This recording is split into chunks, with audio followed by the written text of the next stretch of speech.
I have sources that say that she's not going to be in Vegas when we're in Vegas. Well, she's going to be Is that her in concert Japan. tour? We could That's go to your Japan source? if you want. Yeah, You can book it. We'll go. I would go to Japan for if that you guys interview. want Yeah. to go to Japan. Or you know what? We usually just do in-person interviews. I'll do Zoom. Yeah, I'll do Zoom too. I'll Zoom with Taylor. All right. I'll do Zoom, or if she wants us in her box, we will go inside of her box. On today's Pardon My Take, Super Bowl 58. Super Bowl 58 is set. It is 58, right? I'm not good with Roman numerals. I hate Roman numerals, but Super Bowl 58 is set. Chiefs, Niners, rematch from a few years ago. We're going to talk about both the AFC Championship game, the NFC Championship game. Brutal, brutal loss for the Lions. Brutal loss for the Ravens, too, but a different way. So we're going to get into that. We're going to do fastest 2 minutes. We're going to maybe talk a little basketball. We got who's back of the week, some coach. We have more coach talk to go because PFT, you're about to hire yours, and Bill Belichick might be out of a job. Mm-hmm. So we'll clean up on that and maybe some early thoughts on Super Bowl 58. And before we get to all of that, Game Time. You shouldn't have to worry when you're buying tickets to your next big event. Game Time is the fast and easy way to buy tickets to all sports, music, comedy, and theater events near you.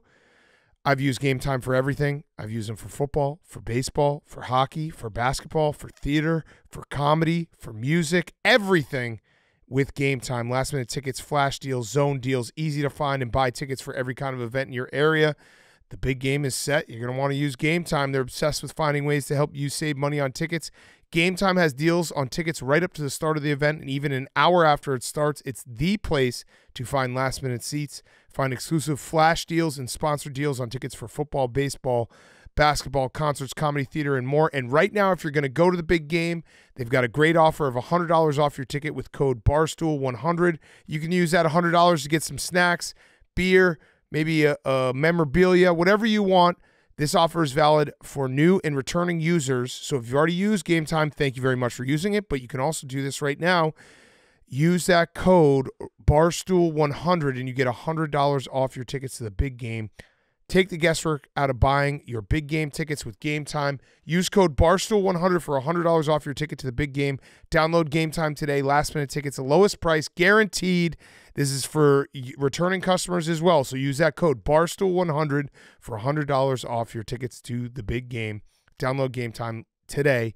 Last minute tickets, the lowest price guaranteed. Game Time, the exclusive ticketing app of Barstool Sports. Okay, let's go.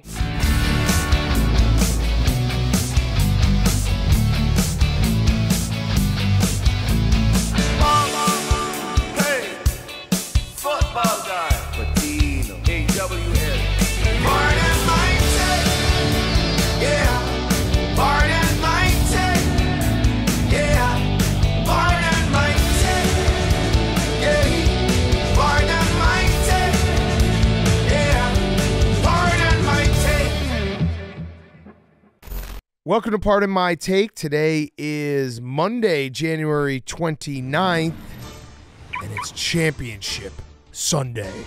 What? What? Championship Sunday. Some spread. Sunday. They're not gonna get him. Tick. In Baltimore, where the Ravens offense looked like it was ready for a bad Valentine's Day instead of Super Bowl Sunday because all they could get was likely flowers. Isaiah Pacheco made the Ravens look like big chickens scampering to a second quarter score, and the Ravens, much like Forrest Gump, abandoned the run and said, I think I'll go home now. I can't even do Forrest Gump. I think I'll go home now. I think I'll go home now. I think I'll go home now. Me and Jetty was like peas and carrots. In a remarkable rookie season, Taylor Swift will be going to her first Super Bowl, and it will be a hot topic who will be inside her box for the big game. Speaking of Taylor's box, the Ravens watched their season tick-tock away as Jackson Mahomes hit his dance on the city of Baltimore. Chiefs 17, Ravens 14. Out west, Brock Purdy woman made a couple big mistakes. Huge. In the first half before getting the Niners offense into richer gear. Speaking of into richer gear, they ran through the A-gap like a couple of hamsters, scoring 2 touchdowns to put the Lions up early. Josh Burt Reynolds found the centerfold of the defense but couldn't make a play, girl. A Christian escaped the lion's den and found the end zone for the game-winning score, and Lieutenant Dan Campbell needs new legs, magic legs, because he bit off his own kneecaps. Niners 34, the Lions 31. And that is your Super Bowl. I just remembered the Niners. That's the same team where I saw the play. Yes. Tom Brady as a young boom, and look at all that hair. Look at that hair, boom. Our Super Bowl is set. Fastest 2 minutes brought to you by our friends at the Chevy Silverado. Chevy Silverado has commanding and unstoppable grit, legendary capability and dependability too. We've all spent seat time as they call it in the biz, behind the wheel of a Silverado. And we're not just truck guys, we're Chevy truck guys. You know about the ZR2 family of trucks, lifted and ready for anything right from the factory. Now Silverado is taking it all to the next level with even more Silverado truck tech, like available Super Cruise. Only Super Cruise lets you drive hands-free and tow hands-free on more than 400,000 miles of compatible roads. With over 138 million miles of hands-free driving by customers, Super Cruise will help you get your adventure energized, and it'll help you drive home. So go to Chevy.com where you can check out Silverado, build your own Silverado online, and learn important details about Super Cruise. Thank you to Chevy, the best truck ever created. We are Chevy guys. You want to become a Chevy guy or girl, go right now to Chevy.com where you can check out Silverado, build your own Silverado online, and learn important details about Super Cruise. Okay, Super Bowl 58 is set, PFT. The Chiefs and the Niners set to meet in Las Vegas in the desert. We're running it back. We're running it back. Last time this happened, this was our last 4 weeks of fun. Yes. So RIP to the NCAA tournament in 2024. Oh, my God, don't say that. There will be no spring league football. New strain of COVID. I have just high level before we get into the games. I've seen some people complain that, like, well, this matchup stinks because we've seen it, whether it be Taylor Swift, the Chiefs, fatigue. I don't care. There's nothing that would ever stop me from enjoying the Super Bowl to its maximum. You know, like, it's the last game of football of the year. Yeah, I can't believe there's actually people like, I'm not going to watch. Shut up. You're going to watch. You're going to watch. You're going to like it. I almost stopped watching today because they canceled the B2 flyover in Baltimore because of weather, and then they cut away from the flyover on the West Coast game, which is the least American thing you could do. That'd get you most to stop. Unpatriotic thing. They tried. They didn't try hard enough. But you're going to watch the Super Bowl because it's two great teams. It's Patrick Mahomes continuing his quest to topple Tom Brady, which might take a while. I've actually got some stats here. I'd like to see what Hank has to say about these. Oh, we're going to get right into it. Yeah, okay. I think that we should. I mean, Patrick Mahomes was great. We can talk about the other stuff. Yeah. Chiefs 17, Ravens 10, the AFC Championship game. Let's hop right into it. All right, so here's some stats for the first 6 years of the two of them starting in the NFL. Mahomes 72-22, Tom Brady 70-24. Playoff record: Mahomes 14-3, Tom Brady 12-2. 4 AFC titles for Mahomes, 3 for Brady, 2 rings for Mahomes, playing for a third. Brady had 3 rings. And touchdown to interception, 258-69 for Mahomes, 167-87 for Tom Brady. Yeah, I mean, it's tough to deny. If he wins the Super Bowl, he's on pace. Yeah, I'd say ahead of pace. Yeah, that's he's fair. inevitable. And this game was it was crazy because the beginning of the game, it was like, well, this is going to be just Patrick Mahomes surgically dicing up the Ravens defense. That first drive was perfect. That second drive was peak Mahomes because they had 4 third down conversions that were all Mahomes, especially he had a scramble and then that flip play to Travis Kelce, which was like, how the hell did this just happen? That's vintage. That's backyard stuff. It was crazy. So the game starts and you're like, well, this is just going to be Mahomes' day. Then the Ravens defense showed up, and they played great ball for basically this, like, you know, after the Chiefs went up 14-7 early in the second quarter, for the rest of the game. The entire second half, the Chiefs had 98 yards. But it didn't matter because it was way more about the Chiefs defense and what Steve Spagnuolo did to Lamar Jackson. And I do want to say real quick, Steve Spagnuolo, he is probably one of, if not the best defensive coordinators of all time. When you think about what he's done, he's got 3 Super Bowls. He stopped the 17-0 or 18-0 Patriots, one of the best offenses of all time. Held them to how many points? How many did they have? 17. 17. They had, the Ravens were one of the best teams this year in terms of offense, like completely befuddled the MVP of the league. They had after the game, I don't know if you guys saw, but the shirts, the In Spags We Trust shirts, Yeah, those are awesome. which are awesome. And you can tell, like, every single guy on that defense just trusts everything that Steve Spagnuolo is doing. And he said before the game, be relentless, be a pack of wolves, just get after it. And that's what they did. Like, it was Steve Spagnuolo just ate Todd Monken and John Harbaugh's lunch for 4 quarters. That's what we watched. And again, it was Patrick Mahomes early, and then it was the Chiefs defense basically for the majority of the game, just completely like making the Ravens look stupid and getting them out of what they do well. And he deserves all the credit in the world because that was a masterful game plan they had. So I should say that the score of that Super Bowl was actually 17-14. So they won with 17 points. They won with 17. Just like the Chiefs did. This is from Randy Jesilieri. By DVOA, we already knew that the 2023 Ravens were incredible, right? Yep. The 2007 Patriots were one of the other greatest teams ever by that stat. Yep. And Spags both won big games against those teams by scoring 17 points. He was the MVP of this game. And that's not taking anything away from the Chiefs' offense. And again, like that Mahomes, that second drive, the first drive was scripted plays that worked perfectly, and we thought, oh, this is going to be a long day for the Ravens defense. And like I said, the Ravens defense showed up. They even forced a field goal off of Lamar fumbled. That was when I thought the game was like fully over. But they did a good job of stopping the Chiefs for the majority of the game. It was just the Chiefs' defense was just incredible. Yeah, so shout out to Spagnuolo. Did you know that he does a weekly award for his defense? It's called the Cram Award. Whichever team like crams the hardest. I love that. Like for hardest hitting, big plays, they get the Cram Award. And the winner of the Cram Award gets a home-cooked meal from Steve Spagnuolo's wife. Ooh. Makes you whatever you want. So you have to cram before the game. You cram before the game, and then you cram after the game. Okay, because L'Jarius Sneed should get the Cram Award for punching out Zay Flowers. No, you cram during the game. You cram during the game. Got it. So he crammed the ball right out of Zay Flowers. It was a cram pie. The play of the game. Yeah, that was the play of the game. When you fumble at the 1 yard line, it's so deflating because you've done all that work, you've gone that entire distance, and then just to have it happen. That's why Bill told you, don't reach out to one. Yeah, don't reach out at the one. So it was a Chiefs, like this is, and Hank, I think you've actually kind of admitted it now that Mahomes and the Chiefs are the new Patriots and just how they do it. Like this wasn't an explosion of offense by the Chiefs. It wasn't like they were just, I mean, they were better than the Ravens. The right team won, but it was like they have shape-shifted year to year, and especially even in this year where it looked like they were like had no chance of going to the Super Bowl to a team that is the toughest team in the league. Yeah, and on the road too. They beat Buffalo at Buffalo. They beat the Ravens at Baltimore. That obviously adds to the narrative that before was like he could only win at home.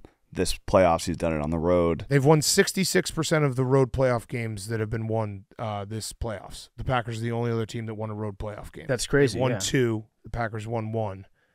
It's pretty crazy. And the defense was the story, but we're still going to just talk about Mahomes because it's fucking Patrick Mahomes. No, I mean, that drive. He was really good. Also, I mean, there should be some blame on Todd Monken in that offense. Well, Lamar, we got to get to Lamar. Defense, it was bad. The defense for the Chiefs over the course of the season, I think they were tied for 27th in terms of yards per carry allowed. Yes.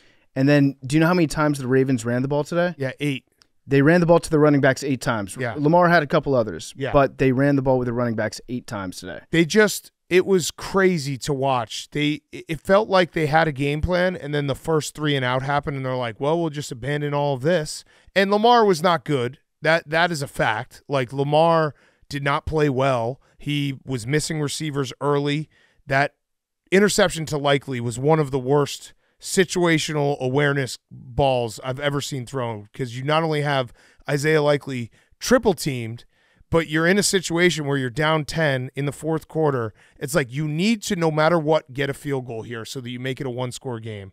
With Justin Tucker, that's a pretty certain thing that when you're in that, like, what were they, at the 30 or 20? And having that happen was just like, how do you have that happen? How do you throw that ball? Their offense was just Zay Flowers is down there somewhere for the most of the game.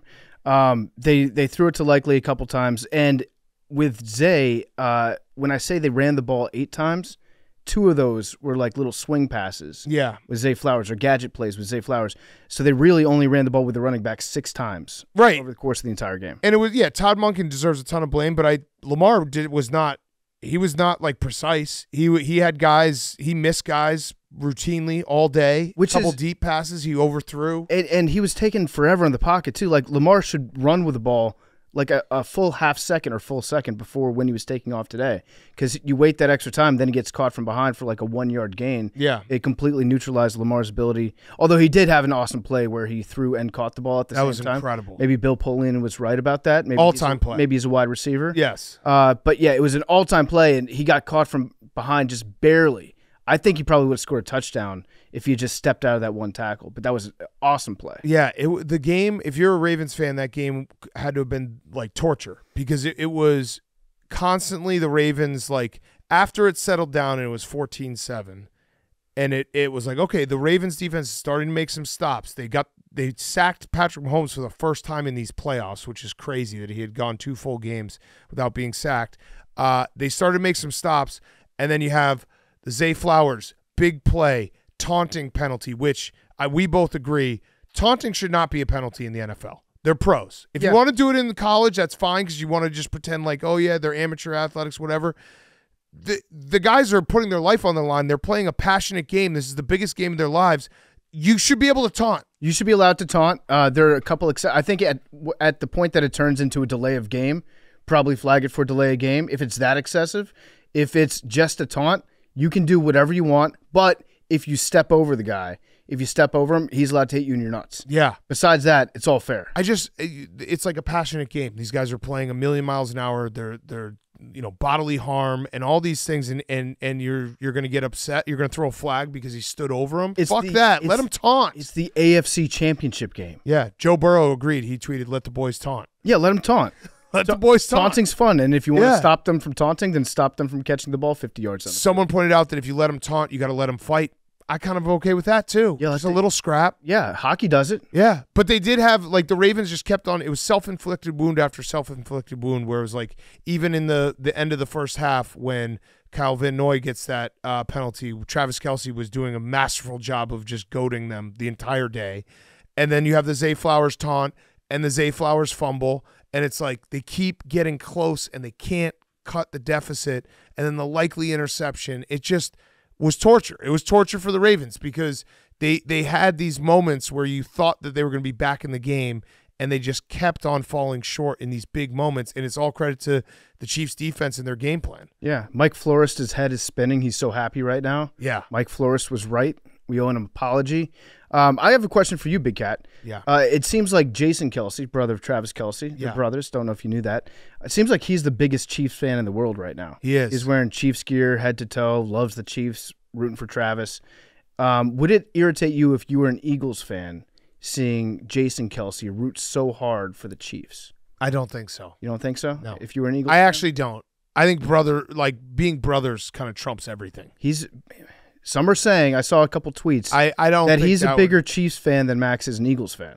It would not bother me. It would not bother me. Brotherly love. Yeah. I think that's one of those things that if you're trying to find an issue with that, you need to touch grass, as the kids say. I'm just saying. Go find another hobby. It's interesting. Yeah, that would.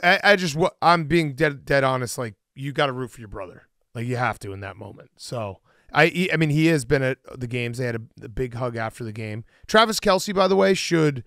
I don't know. We should like put out an investigation against him because he looked so washed for the second half of the season, and now he looks incredible again. What happened? Was he just rope-a-doping us? He was playing us. He was. I think he was playing the long game on it. I think the Chiefs as a whole might have been rope-a-doping us the entire season, trying to get the people to say, "Oh, the Chiefs can't do it this year. This team sucks," and then they have all the bulletin board material they could ever want. Maybe the entire Chiefs, maybe Kadarius Toney was actually the best signing of the offseason. Yes. To tank a few games, make them lose in very embarrassing fashion, and now all of a sudden everybody doesn't take Patrick Mahomes and the Chiefs offense seriously at all. Kadarius Toney with an all-time idiot move of going on Instagram Live being like, "I'm not hurt. They're keeping me out of the game." It's like, dude, we all knew that. The Chiefs were basically being nice to you, saying that you're hurt so you can save some face, maybe go to another team next year. They're not playing you because you're a detriment to the team. Mm-hmm. He was the last person to realize that was what was going on. Maybe I don't think they can say that you're sitting out the game if you're injured if you don't have an injury. Yeah. But I also think that they're being nice. They said in the report, right? It was like for injury and also personal reasons. Yeah. The personal reason being like you're not very good at football. Yeah. So I have something else I want to say about Patrick Mahomes they'll probably people be like, you're glazing him so hard. Patrick Mahomes deserves a ton of credit for how he's handled this season in moments that he's been criticized publicly, whether it be complaining about the refs after the Packers game, complaining about the refs after the Bills game. He deserves a ton of credit because what Patrick Mahomes never did this entire season is give any type of complaint publicly about his wide receivers. And it's paying off now because he basically he stood in front of the bullets for these guys to suck for the majority of the year and get their feet wet and get a Rashee Rice to a point where he's like an actually really good receiver that you can trust. And I feel like that's an underrated part of his leadership where he was complaining about everything else but deliberately never saying, like, my receivers just suck. Who would have blamed him if he had said that after all that, like, they went through this regular season? And I think that's a key piece of the Chiefs in these playoffs and being able to play like they're about to win another Super Bowl, in his ability to keep these guys together and these, like, young guys, their confidence doesn't get shattered because the best player in the world is like, yeah, you guys suck. I liked Andy Reid's play call at the end of the game, too, when he was like, it was the ultimate, they'll never see this coming. Yeah, MVS. When they hit MVS way down the field on that play, like, nobody thought that's the guy they were going to go to with that much time. Like, with that important of a play happening at that moment, it's like, no, they're going to throw it probably to Rice or to Kelsey, or they're going to try to give the ball to Pacheco somehow. But no, they went to the guy that probably hadn't. There were a lot of times this season where Mahomes, you're right, could have just like destroyed the ego of his guys, and maybe he did behind the scenes. I don't know, but I doubt it. But definitely not in the press when he didn't even look like he was thinking that way. Yeah, he just would blame we all criticize him because he looked like a baby sometimes, complaining about the refs and all this stuff. It's like, I'm thinking back to it, I'm like, that was probably a little bit deliberate where it's like he's going to find anything but his receivers to blame. Mm-hmm. So, yeah, and MVS is a perfect example. Like, MVS gets a lot of shit. He obviously has problems catching the ball, which is his job. MVS also gets asked to catch a lot of the difficult catches because he's so fast. Over the shoulder ones. Right. So there's a little bit of like he's not catching 5-yard slants where it's easier to catch. But yeah, that's a guy who his confidence could have waned, and then in the big moment, Patrick Mahomes trusts to throw him a perfect ball to seal the game and go back to the Super Bowl. Yeah, if you're a Ravens fan, you're probably pretty upset because it seemed like this was the healthiest that the Ravens could possibly be. Yeah. Over the last 3 seasons, I think today was probably the Ravens at their healthiest that they've been. Maybe like week 1 of the 2021 season. And Kyle Hamilton was awesome. He was so good. So good. Zay Flowers was awesome. Obviously he fumbled, but he was their offense for a while there. And then he cut his hand on the bench. Yeah, in frustration. Tough. And I don't know, like Lamar, obviously the easy hot take thing to say is like Lamar can't, he choked again in the playoffs, and it does suck because that's all we've seen. We have not seen him step his game up and get to that next level. This was the moment to get to the next level. And he did not. It was just weird watching the Ravens, especially in the first half. It felt like they came out being like, we're going to win no matter what. And they got punched in the mouth, and then they were just chasing it for the rest of the game. Lamar has these games in the playoffs, though. Like, this was not the same Lamar that we've seen for the entire season, where he has the lowest offensive output, the lowest number of points scored. Right. Where he just turns into a different player. That happens once every playoffs with him. It sucks. Yeah, it sucks. It sucks if you're a Ravens fan. Sucks if you're a player on the Ravens. Sucks if you're Lamar too, because now the narrative is fully there. I mentioned this to you in private, but I would like to make it in public. And everyone can chime in here. Was watching this game on a bigger level. Obviously, these two guys, Mahomes and Lamar. Lamar's about to be the MVP again. Like, he's an incredible quarterback. I'm not going to diminish that.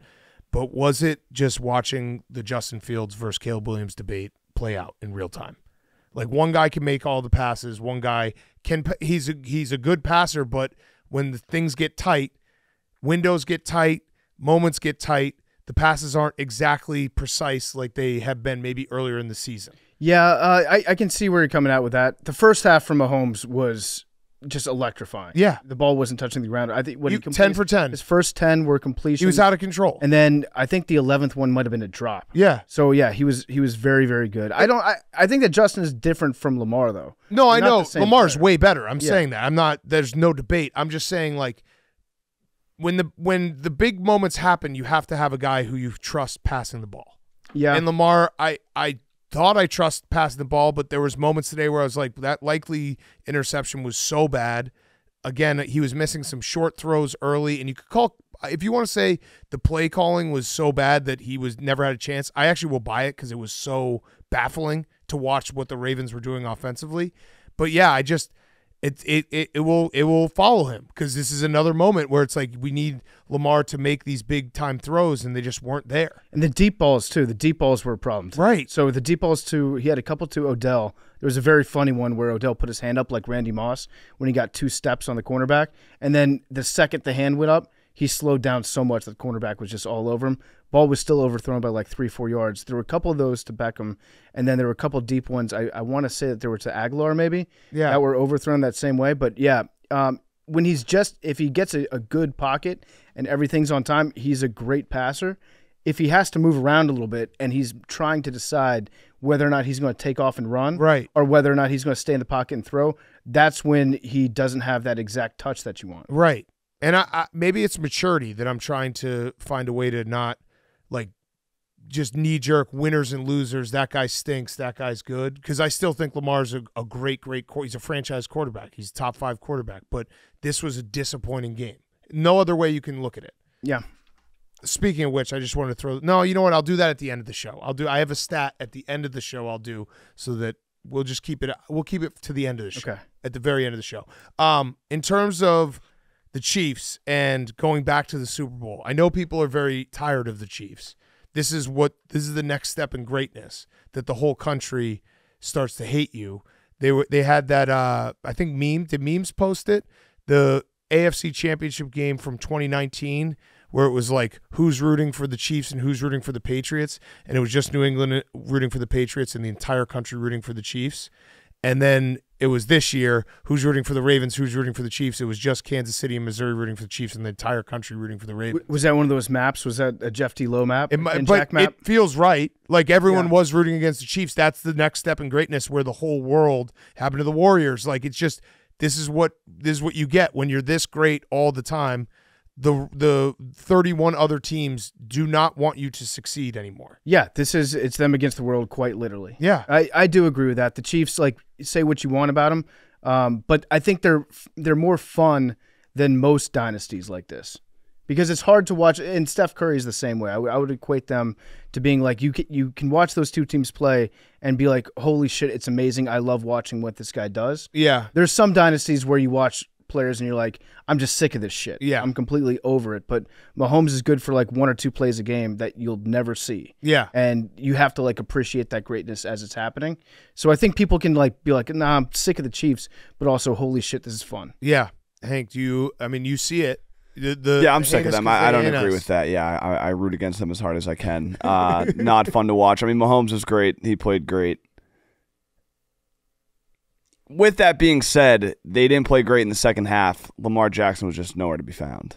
Yeah, I mean, that's kind of how the Chiefs have been, though, this year, where I think the stat is something crazy, like 16-2 to the second half under. Like, their offense kind of goes into whatever needs to be done, not anymore, and their defense starts to shut teams down. Like, Chris Jones even, Nate Tice, who does a great job, he does a podcast with Robert Mays. He had a stat where Chris Jones, not that he's like taking plays off, but his stats first half to second half are like insanely different because he's just kind of feeling out the game. And then in the second half, he's like, I'm going to be the closer. I'm going to shut everyone down. That's the Vince Young. Yeah. First half, chill out. Second half, go the fuck off. Yeah. So there is something about how the Chiefs have that's kind of how their season has gone, where like when they win games, it's like punch them in the mouth, get up big, and then not hold on, but like the game slows. They slow down the game, and their defense shows up. It sucks to watch because they just suffocate you. Is it good for Tom Brady fans such as yourself, Hank, that all this greatness from Mahomes is shining a greater light on how good Tom Brady was? Oh, it's a good point. Yeah, I mean, they keep showing the I stat. wouldn't have read He those was- amazing stats from Tom Brady if Patrick Mahomes wasn't doing this back-to-back. Brady was 2-0 against them in the playoff career, which is, you can always hang your head on that.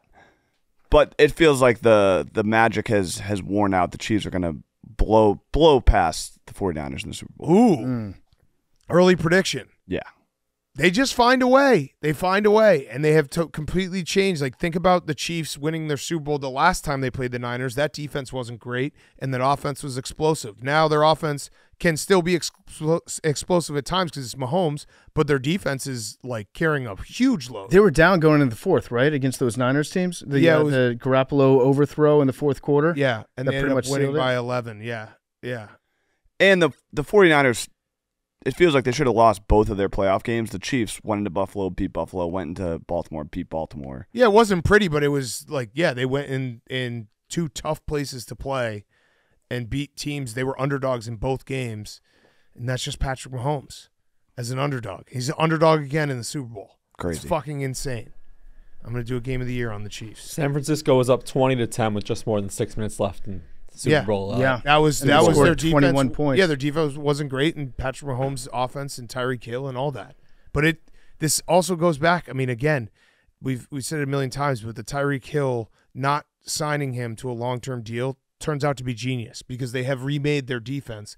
They're like L'Jarius Sneed is one of the best cornerbacks in the league. Like they're young everywhere, and that's just incredible roster management, like the Patriots used to do, where they'd have to just have a whole new roster of guys around Tom Brady, and if you have Tom Brady, you're going to win. Also, Mahomes is playing on a sweetheart hometown deal, too. Yeah. Yeah. Remember, like, the day after he signed the deal, people were like, well, that he's already underpaid, basically. Well, he's one of those athletes, like it's him and LeBron, where it's like if it was free market, they'd get paid $1 billion. Yeah. Yeah, truly. Yeah. If there was no such thing as a salary. Yeah, right. Like, Jerry what Jones, is he worth to your franchise? $1 billion. Jerry Jones would give away his entire family for Patrick Mahomes if he could. Easily. So Andy Reid also going for potentially in the GOAT conversation. Well, again, we've had this debate. We said the debate was whether there would be a debate, which I think we're going to be right about that. He still has a long way to go to get to Bill Belichick, but if he wins back-to-back Super Bowls, which hasn't been done since Bill Belichick, 3 in however many years this has been, and going to 4, and he's gone to Super Bowl with 2 different franchises. Pretty crazy. Really crazy, yeah. Yeah. So I think you're right. I think if he does do this, then we'll talk about it. Yeah. We won't say that he has a long way to go to get there, but he also had a pretty good successful run in Philly for a long time. Yeah. Just couldn't get to the Super Bowl. Last thing, we're gonna get just completely drowned in Taylor Swift talk. You know that. Yeah, I mean it's already happened. It's already happened. Did you see Andy Reid did point to I've her? drowned. So They pointed at each in other. the post game, they pointed at each other. They looked to share a little bit of a moment there. I saw a picture that was going around. I don't know if it's real or not. Yeah, she's suing. How many people. fingers did he have? He had 6 That I could see? in the point. He was Yeah. pointing all 6 fingers at her. Yeah, so it seems like sparks were flying in that post-game interaction there. Also, if you watch the video of Jason and Travis saying what's up to each other, dapping each other up, Taylor sneaks around. She lets them have their moment. She falls into the background, walks around, and makes a beeline towards who? Jeff Darlington. Ooh. He had another viral tweet about her. He was the one who tweeted out the point. Yeah. Oh, yeah. Yeah. Also, Tony Romo saw Taylor Swift. That was fun. She complimented him. Yeah. Yeah, well, she's got bad taste. Yeah. Bad taste in men. I have a take. I think that the Super Bowl should be announced by the best announcers that year. Well, Just like the game is played by the best teams that year. We're going to get Tony Romo, and we're going to get Jim Nantz, and Tony Romo is going to annoy the fuck out of America. It should be Greg Olson and Jim Nantz. Well, good thing we have an alternate option this year, Nickelodeon. Oh. Okay. Yeah. I have a take, and this is I'll say a friend of the show told me this. He has no inside information, but I want to also protect his identity. He has a theory that this might be Jim Nantz's last football game. Oh, really? Yeah, he did retire from March Madness this past year. He's going to do the Masters, He's though, just right? going to do golf. But I started thinking about it. We've had a trade, or we've had potential trades in broadcasters before. I think wasn't there a deal like Al Michaels? Al Michaels was traded for the rights to That's right. Oswaldo the Rabbit. Yeah, that's right. All right. Yeah. So why doesn't CBS, if they lose Jim Nance, because then we're gonna get just stuck with Tony Romo, and Tom Brady might be coming into the mix. Fox. Why doesn't CBS trade for Greg Olsen? Yeah. Greg Olsen is so good. Yeah, and I know he's a friend of ours, but he's so good. He's like, just trade for Kevin Burkhardt and Greg Olsen. Have Tom Brady do it with Jim Gray. Tony Romo just go play golf. He is actually Jim Gray doesn't really call games. I know, Jake. It was a joke. He is. That's all he does is he does podcasts with Jim Gray. That's it. Yeah. Tom Brady only does Jim Gray. So I think we said this last year, but Greg Olsen did so good in the Super Bowl that he at least gives Fox something to think about, because they've got He's incredible. How many millions invested in Tom Brady on like a futures contract for whenever Tom decides to show up? Right. Like you could maybe even trade the rights to Tom Brady. Yeah. CBS. Get us 10 for $375. Get Greg Olsen, swap with Tony Romo. Tony Romo also had an all-time no-no in the broadcast booth when he's like, and that's the game. And what was it, like 5 minutes left? And I think it was after the likely interceptions. Like, you don't do that. That's a game almost. Yeah, almost. Like that. Yeah, pretty much. That's pretty much. The game. Yeah, no, what they should do, I think they should trade Romo for the rights to Tom Brady to CBS. Keep Greg Olsen on Fox. And Jim Nance would probably stay if he got to call games with Tom Brady. If he got to work with Brady, yeah. And then Romo gets to go do whatever, go vacation. We Cabo. solved it all. Yeah. Perfect. Chiefs back in the Super Bowl, and they're underdogs. I'm going to make it a game of the year. Are you going to do it, Hank? Yeah, I already did. Yeah. It feels like the Chiefs, like, they're inevitable. Patrick Mahomes is inevitable. I'm sick of just getting burned. I have to reassess my strategy with futures, and maybe I should introduce the word hedging into my life, because this was now 4 great values that I lost in 13 months, all to Patrick Mahomes. But it's good value. That's the thing. It's great value. It was a good bet. Well, people are like, oh, you're such an idiot for betting the Ravens. Like, dude, I bet him in August at 18-1. You would love to have an 18-1 ticket going to the championship game as a 4.5-point favorite. The part that I fail at is the hedging. Yeah, I still haven't figured out which way I'm going to bet during the Super Bowl. You're right. Patrick Mahomes. You're right. He's inevitable. But now I feel like everybody is saying Patrick Mahomes is inevitable. Well, he's been inevitable for a while now, though. Yeah, but everyone's realizing it. I don't know. I'm going to stand by. But I've realized it. When you do the Brady comparisons, it's like they said that too, and he always won. Yeah, I mean, stand by. I'm going to run the numbers. I'm going to crunch them, and I'm going to trust the data. Still going to be a lot of people who bet on the Niners. I said on Friday, I was like, if I didn't have the Ravens future, I'd bet on the Chiefs in this game, because that's just what he does. Yep. So I didn't even I saw it coming. I probably could have done something, but I'm too stupid to do something. But I did see it. You were pot committed at that point. Right, exactly. Yeah. It's like it's fun to have something that you ride for an extended period of time. To hedge out of that, come on. But I should probably reassess this situation. The situation is fluid. What are you gonna say, Jake? I enjoy watching this run of greatness. I know a lot of people are sick of it, but like, you're gonna look back one day and be like, damn, I got to watch Mahomes and Kelsey do this year after year after year. And it's like, as a neutral party, I'm like, this is cool to watch. Hank, I want Hank's thoughts right away. I'm sick of it. Yeah. I know you are. Yeah, but that disgusts you, what Jake just said. Yeah, and it's going to disgust a lot of people, but Jake, I like watching it. As a fan of an AFC team, that's especially disgusting. I like mean, a team that has title aspirations that maybe gets one of Mahomes' now that they're eliminated, biggest it's weapons. a few weeks in the past, it's like, all right, this is cool. As a fan of an NFC team that hasn't been to a Super Bowl in 34 years, 33 years, I'm okay with watching greatness at this level. But if I was a fan of an AFC team, I would. Fair. I would you're be, also much. If Patrick more Mahomes of a was in diehard the fan than I NFC, am, I'd hate so. him. Yes, so much. I would hate him. Oh, I would hate him. If I lost to him in a Super Bowl as an NFC team, I would hate him. Yes. Oh, I'd hate his guts. So bad. But again, I don't live and die by my fandom. Yeah. So You like to watch the story. exactly. Right. This is a great story for the history of football. It would have been great if Lamar had won a Super Bowl too. Mm-hmm. It would have been a great story for the history of my life. Or the Bills. Or the Bills. Bills would have been Or the great Lions. story, too. Yeah. The Dolphins. Or the Dolphins. Or the Steelers. Yeah. Or the Browns. You could twist it in any way. It's Or a the great Texans. story. So the point is, what you're saying is dumb, because literally anyone who gets to the Super Bowl, there's a story. Yes, but these types of stories If the don't come Browns around were playing often. in the Super Bowl this year, it would be an incredible story, would it not? It would. But The Texans were? the longer version of the Actually, story. the Steelers are the only story that probably would have sucked. Yeah. That's it. Like every other AFC team, there would have been at least a cool story. Yeah, with the Steelers, I don't know what the story would have been. It would have just been like Mike Tomlin. Like average team overachieves their way to greatness. All you see students out there have something to hope for. Yeah, this is why you never get divorced. Yeah. Just stick it out. Stay with it. You're fine. Stay with it. Eventually, you'll have one night of great sex. Yeah. Have another kid, another quarterback. Yeah. You just stick Save together the franchise. Yes. Okay.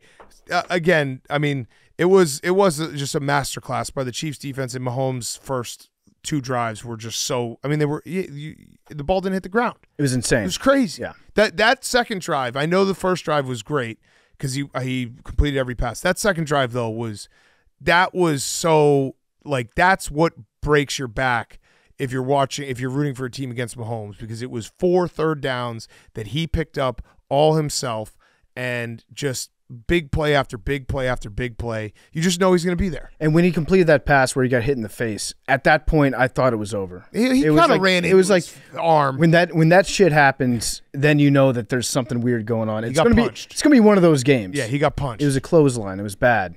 Yeah, I'm not. I can't say that I'm rooting for the Chiefs, except I'm just going to bet on them because they are inevitable. Like that's how I feel about the Chiefs at this point. I would love for our good friend Kittle to win a Super Bowl, but I'm going to emotionally set myself ready for Patrick Mahomes to win it again, and by doing that, I'm just going to bet on him. And we should go back and watch that Bucs Chiefs Super Bowl. How did they stop them? What's the magic? They played at home. The Chiefs' offensive line was completely decimated. That's how they stopped them. It was a home game. They had I think they didn't have anyone. I think they literally had no offense. And that was right.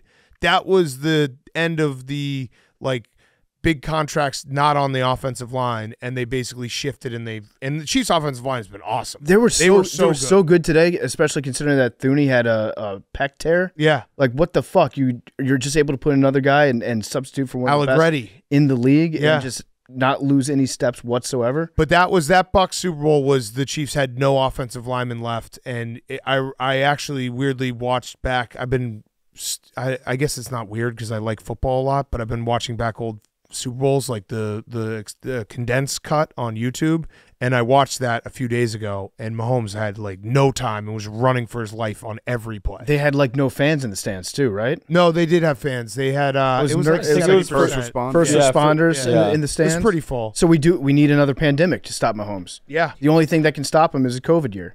Well, if they beat the 49ers in the Super Bowl, watch out world. Watch out world. Yeah, I don't like that. That's not great. What did you guys think of that pregame kerfuffle? The what? The kerfuffle. The kerfuffle before the game? With Justin Tucker. Travis Kelce bullying a poor, helpless kicker. Yeah. Is that the message that we want to send to people? Yeah. Is that that's cool now? That's what you should do is pick the weakest, skinniest, best singer on the field and then just treat them like dirt. It was awesome. It was good. I liked it because everything about this was leading to a big game. It was like these two teams don't like each other. Yeah, there was another one. It was one Raven versus 6 Chiefs before the game kicked off. I want that. I want the anger to be just boiling over right before kickoff. I want these two teams to hate each other. Right. I want them to despise each other. Right. I want them to try to bring knives on the field. I want it to be like the last Boy Scout. Yeah. I want as much a possibility for violence to happen at any given second. I got one last question for us before we go to the NFC Championship game. Will you trust Lamar next year when they're in the playoffs? Probably because I'm dumb and I've got the attention span of a goldfish. So if Lamar has another MVP season, I'll probably be like, you know what? Yeah, the playoffs are a small sample size. You have to look at the odds. The odds are Lamar is going to be good. Because I love watching Lamar play football, and he's so much fun, and he has been so good. But this one hurts if you're standing on the Lamar, he's up there in terms of passers with all these other guys, because it didn't look like Joe Burrow or Patrick Mahomes or Josh Allen has looked at times in these big games. He can have these types of games though as long as he runs with the ball. And he was a half second, like I said. I know. He was a half second late leaving the pocket for almost the entire game. I know. So if he has these bad games, it's okay as long as he's still breaking off 15, 20-yard runs left and right. That's fine. That's actually a trade-off most people would make, to have a guy that throws a bad boneheaded interception, but at the same time ends up with 90 yards rushing and a touchdown. All right, yeah, all right. I'm going to trust him. You can talk yourself back into Lamar Jackson. Imagine if Dak had thrown that pick. Yeah, it would have been great. That would have been incredible. There were 3 guys right there. There were 3 guys. 3 dudes. And it was all you needed a field goal. You had to have a field goal in that situation. Yeah. He's like, fuck it. I'm gonna throw it into Isaiah Likely covered by 3 guys. For blame, I'm giving 70% of the blame to Lamar and then 30% to Todd Monken. Yeah. Todd Monken deserves a lot of blame. Yeah. He got his lunch ate by Spags, and by his own doing, his own stupidity. It did just feel like the Ravens thought they were going to win that game, and they didn't realize that it was a game until the second half. All right, let's take a quick break, and then we'll talk NFC Championship game. Okay, quick break. Thanks to our sponsorship with Instacart. If you're hosting for the big game, got a friend who always shows up empty-handed, ask them to download the Instacart app and order your favorite snacks and drinks right to your door in as fast as 30 minutes. It's the absolute least they can do. This is actually genius.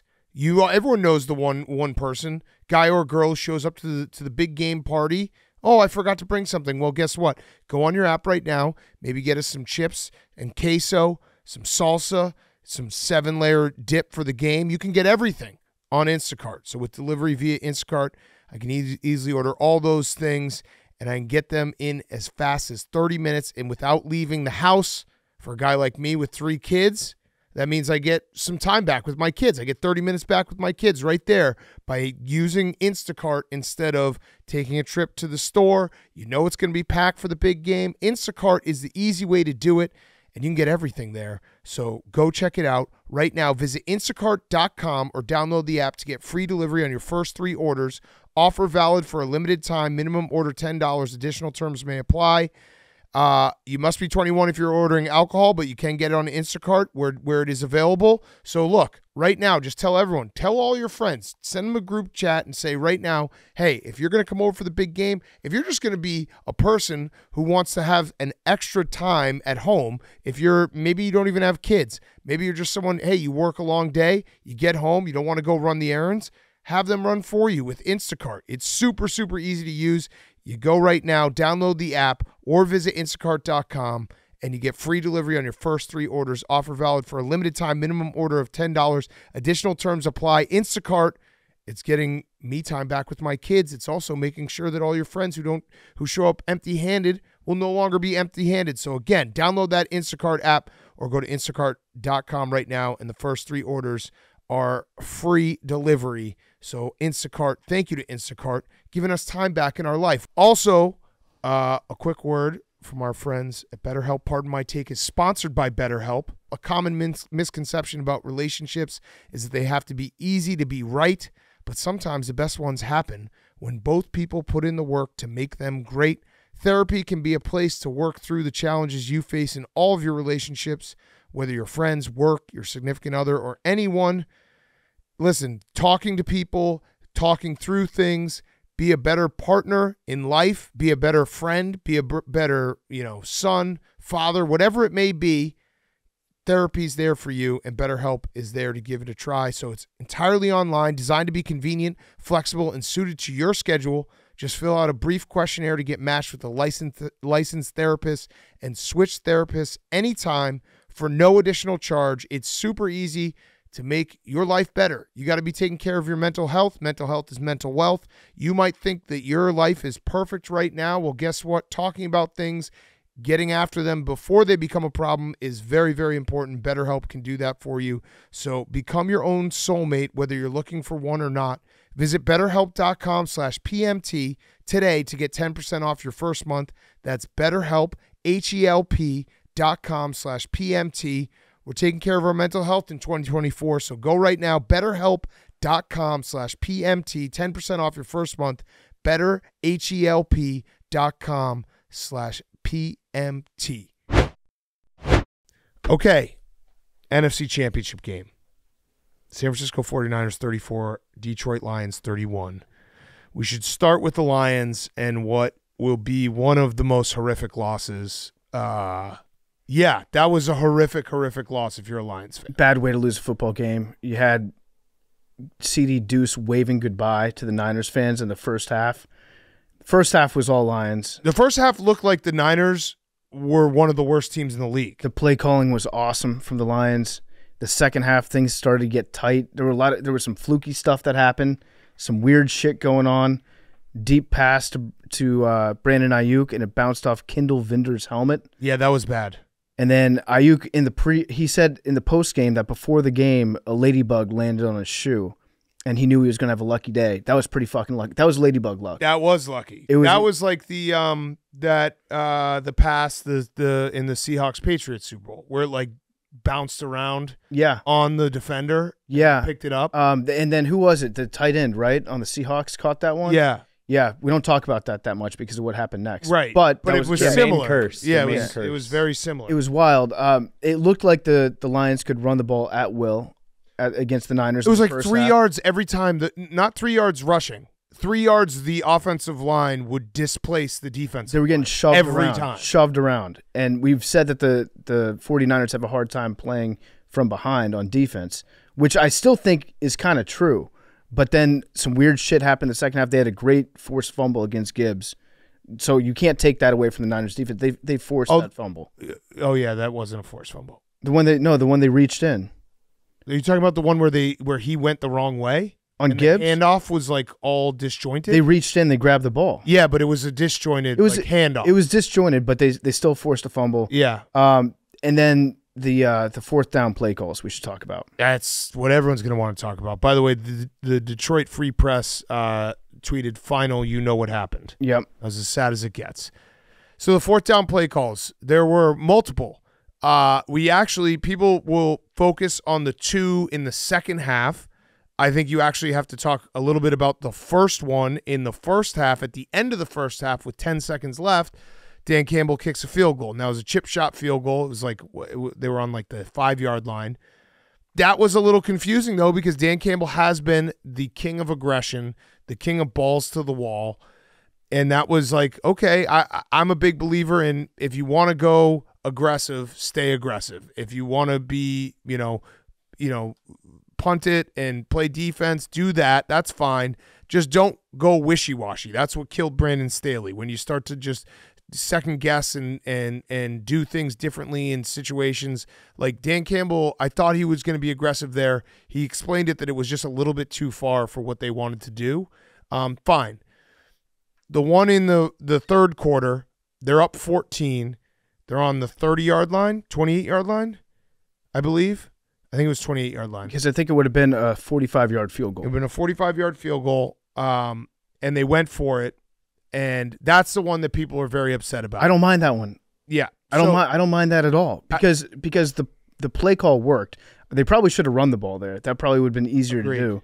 But Josh Reynolds, he just dropped the ball. Right. It was a play that worked, and at the time it felt like you get that first down and you step on their throats and they're done. Right. Right? And yeah, you can send out your kicker to try a 45-yard field goal. He's not the greatest kicker in the world. They don't trust him. You're not guaranteed to make 3 points with that. Right. I don't mind that play call whatsoever. It was a good play call. It was a good call to go for it. He just dropped it. So and we've had this debate a lot, like analytics versus, I don't even think this is analytics. I think it's just Dan Campbell is very aggressive, and he's been aggressive all year. The whole reason the Lions are in this spot is because of his aggression. That's how he coaches the team. That's how he's built the team. Like, they just go for your throat. So I agree with you. I don't hate that call because I really think people are just forgetting the fact they do not like or trust their kicker. I think they brought Badgley back like a few weeks ago. He's tried 2 kicks over 40 yards, 77%. I kind of like the fact that, and Dan Campbell knows in the back of his head, our defense isn't the best. We have to keep scoring 7, not 3. I agree with you. And Josh Reynolds, the ball hit his hands. Yeah. You can touch it, you can catch it. People are mad at Dan Campbell because he's always the guy, he's the meme of the giant balls in the wheelbarrow. This time his balls were so big his receivers couldn't catch him. Yeah. And it was, I think, the right call. It was the right play call. It was a bad execution from Josh Reynolds, he had some bad drops. Yeah, he had that 3rd and 10 drop that was really bad. The other one. So the other one is the other one. Yeah, they were not a similar situation because then by the time we got to the other one, it was 27-24 Niners. So the first one happened, it was 24-10 Lions. So they were trying to basically be like, if we can go up 21, like, we'll put this game away. People are going to say you go up 3 scores. I get it. You can convince me kind of either way on that one. I like it just because that's how Dan Campbell's coached and he's being consistent about it. The other one was Niners are up 3, and you're on 4th and I think it was 4th and 3 this time, and it was on the 30. That one I feel like maybe you should have kicked. Yeah, and I don't know what the numbers say if you get into the math. We're not math guys. I don't know, but it feels like it's very important to tie the game right there. Because what happened is the Niners then went and scored a touchdown and it became a 10-point game with 4 minutes left, and it's like the game's over. Everything fell apart after that Ayuk touchdown. Everything. Yeah. They had that one bomb from Jack Fox. I think he punted the ball like 75 yards in the air. Yep. And it bounced straight up at the 1-yard line. Then the guy catches it and steps on the goal line, resulting in a touchback. It felt like all the small stuff was falling apart for the Lions at that point, and the game kind of got out of control for them. And here's I don't know how these are these numbers are crunched, but I'll just say them. Ben Solak had it. Expected points lost for Detroit. Gibbs fumble, -5.5. Ayuk reception off Vildor's face mask, -3.3. Reynolds 4th down drop, -3.2. Incomplete to St. Brown on 4th and 3, -2.6. So the Gibbs fumble and the Ayuk reception cost them more than the failed 4th down. Yes. Like that's – I know that the game can be – we do this thing because we watch, and the easiest thing to do is criticize the coach, and I get it. People are going to be like, Dan Campbell's an idiot, because there's one other decision I want to get to that was very mind-numbing. But the biggest plays of this game were those two. It was the fumble and the Ayuk reception. Those were the biggest swings in win probability. Yeah, but this is going to seem like a big knock against being aggressive on 4th down. Right. I don't even think the calls were that aggressive on 4th down. You're only calling them aggressive because they didn't work. If they had worked, it would be just another Dan Campbell 4th down play call. Correct. And if Reynolds catches that, the Lions probably win the game. Which he should have. Right. As somebody who had bet on Josh Reynolds to catch more than 1.5 balls. Right. I know for a fact that Josh Reynolds should have caught at least 2 balls that game. So the 4th down decision bot we're looking at right now, it was a go for it because it added +2 win probability. Now, I honestly don't people get mad about the numbers, and I understand it because you can't play football on a spreadsheet. But there's such a thing as a game flow, right? And understanding the situation and who you're playing against. But that's my whole point. That's why I didn't hate him going for it on 4th and 2 the first time, because he knows his team, and he's been this guy the entire season, and this is what got them there. And their defense is not great. Like you could see that there was going to be some cracks forming in the second half. Go try to go up 21 and put the Niners away. Yeah, so you can criticize his decision making for sure, but as far as having Dan Campbell as your head coach, do you think the Lions would be better off if they did not have Dan Campbell as their head coach? Right. No chance. They're in the NFC Championship game. They have not been in the NFC Championship game in 30+ years. Yeah, and credit to the Niners too, because the Niners, they were able to kind of adjust and respond. Brock Purdy played like shit in the first half. Second half, he turned into the ESPN article, "What if Michael Vick were white?" Yeah, that was Brock Purdy. He was running everywhere. The last one I wanted to say about Dan Campbell, the one thing that did drive me nuts is that timeout that he used at the end of the game. And to run the ball on 3rd down, right, and then call a timeout, that's not hindsight either. We're watching that. We were saying it as we're like, what the fuck are you doing? Now you have to recover an onside kick. Right. Which you can't do. And this is kind of an aside. This has nothing to do with this game. They need to change the onside kick. It's impossible. You used to be able to recover an onside kick once every, 10? It was 10, 11% of the time. Now nobody does. Now you got to hope for the biggest fuck up ever to happen to have a chance at it. They need to change the rule. Because I like the onside kick, but I don't like how it's set up right now. No, it's impossible. They've made it impossible. Let them do the 10-yard run-up. That was a sick play.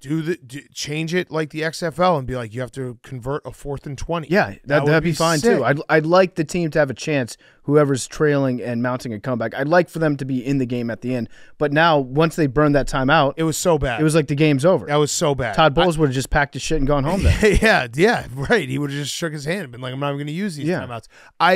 I thought they were going to kick the field goal there. That's why they ran. So they were going to rush out the field goal unit, kick the field goal, go down 7. That was baffling to me, why they would run and then have to use a timeout. That one, you can run on 4th down. It did feel like Dan Campbell, as the game progressed, one thing you could criticize him for, and I'll buy this, is it did feel like, and I know this is a gambler myself, he was kind of pushing a little bit, where he's like, I'm going to keep pushing, I'm going to keep pushing. Someone said that Dan Campbell would hit on 18 in blackjack. It did feel like he was doing that, where he's like, just keep pushing.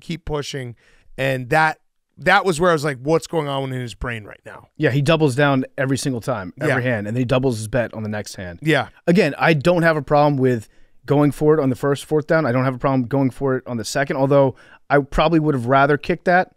I just don't feel strongly enough to say like you have to kick that. I don't mind it. It was a weird play call. But then also at the end of the half, kicking a field goal. Yeah. Going along with that, the rest of your strategy for The consistency game doesn't make a whole lot of sense. Like, go for it all 3 times, kick the field goal all 3 times. I kind of like they were all very similar situations where it's like you have 2 or 3 yards to gain. And that was brutal for the Lions because it really did feel like everything fell apart in those.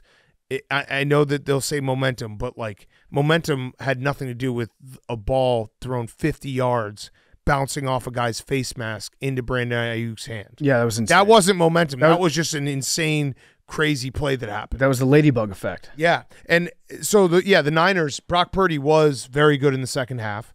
Christian McCaffrey continues to be just insane. Scores no matter – I mean, his prices to score are insane, and he just keeps scoring. And, yeah, I like that first half, I won't get out of my mind, though, with the Niners going into the Super Bowl, where it's like they just got run on so hardcore. Yeah. They were just so out of place in every play, and they did make good adjustments, and they did dial up some stuff in the second half that, like, you saw Jared was a little more rushed. But it was crazy to watch the Niners. Like, this is now 2 games in a row, like Hank said. Like, they barely won both these games. They get credit for winning them, but it's also like that's not sustainable. They also beat the Cousins curse. Until this year, no team that had lost to Kirk Cousins had ever been to a Super Bowl. Oh, wow. So, yeah, monkey off the back. Kyle Shanahan apparently can come from behind in the fourth quarter. Yep. So that's another thing that they've gotten off there. But, yeah, Brock Purdy, not good in the first half. Second half, different guy. If Brock Purdy was taken with like a top 10 pick, I'm not even saying like number 1 overall. If he was a first-round draft pick, I think we'd be like, Purdy is good, showing signs of living up to his draft status. Right. I don't think that we'd shit on him all the time. There was a very funny moment, though, in the cave when he dropped back, and Arian Foster was watching with us. He does not like Brock Purdy.